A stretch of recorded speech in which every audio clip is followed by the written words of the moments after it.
A cold morning with high wind. We caught in a trap a large gray wolf, and last night obtained in the same way a fox who had for some time infested the neighborhood of a fort. Hello all, and thank you for joining me on Back 40 ADV. That was a quote from Meriwether Lewis. I am your host, Vintage, and this week we will be scouting the Tennessee Dirt Devil Ride hosted by Veterans Back 40 Adventure. During this episode, we ride once again with new and old friends. I escape for some exploration and finish it off with the best part, the campfire and stories. Packing, in my opinion, is my least favorite part of the adventure. I always seem to forget things as I'm an hour away from the house.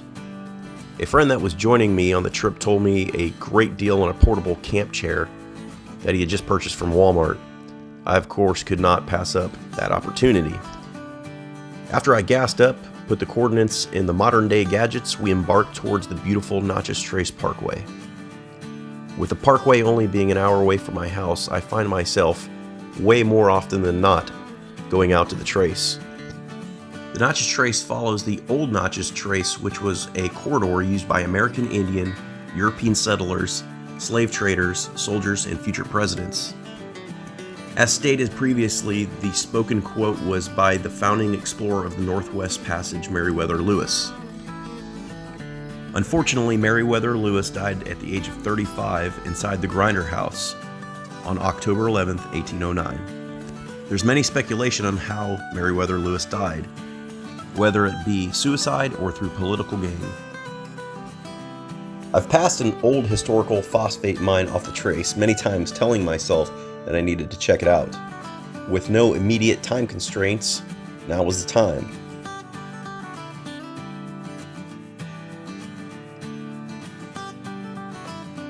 Blue phosphate was removed from this location and transported by little dinky engines.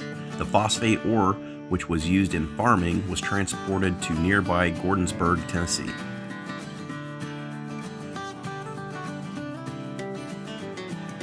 A 5-minute walk will take you to the exact location of the mine. If any of you are interested in the exact location of where this mine is at, it'll be on mile marker 390.7. With any adventure, I tend to find myself the nearest body of water and jump in, with the wintertime excluded. Big Swan Creek never disappoints.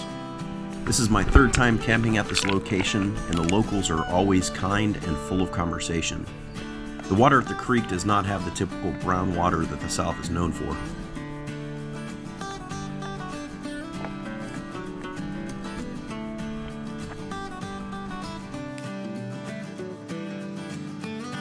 Now it's that time when the great conversations start, and we talk about past dual sport follies and tomorrow's routes.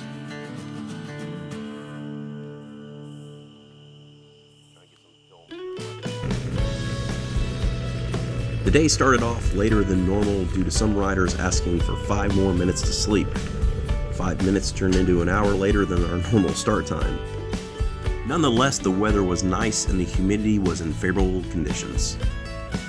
The key to Veterans Back 40 Adventure is to have waypoints for pictures and conversation spots. These are the points where memories are formed. An interesting note about the county we are riding in is that Edwin Hickman, aka Hickman County, set a pre-dawn fire in April of 1791 along with James Robertson, who was later known as the father of Middle Tennessee. This fire was set at the mouth of a small creek north of the Duck River. Indians had spotted this fire and fired upon them, killing Edwin Hickman and injuring Robertson in the hand. Another really cool tunnel appears on our route. This tunnel appears to be the local high school hangout point due to the graffiti on the walls.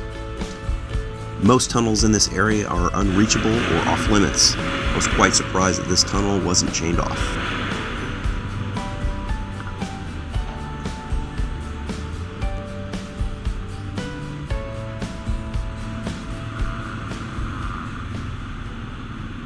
So this would be another good stopping point for everybody to kind of check out too, I thought. Well, I think we should get on the road. finish up the day, we found many great locations that we wanted to fit into one day. Unfortunately, there were only 8 hours in a riding day for our events. Fortunately for us, there are 2 days in the overall event, and we will have to squeeze the rest of the remaining great spots to the next day.